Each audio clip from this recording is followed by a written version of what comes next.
cTrader now features 3 types of depth of market for every symbol. The first option is the VWAP depth of market. You can use the VWAP depth of market to set different volume amounts on each line, while the quotes update to show you the expected VWAP price for each volume. By using cTrader's Quick Trade feature, you can click on each price line to enter a market order. This is an excellent feature for those who trade using larger ticket sizes and need to see the expected VWAP price, not just the spot price.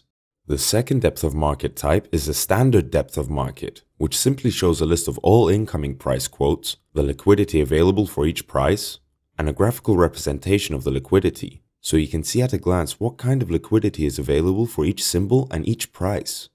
The price depth of market shows a complete list of prices up and down from the current spot rate, and the liquidity available at each price. It's a great tool for scalpers and others who benefit from seeing an in-depth view of the market.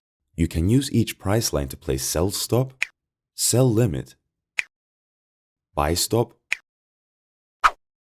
or buy limit orders. And you can even trade within the spread.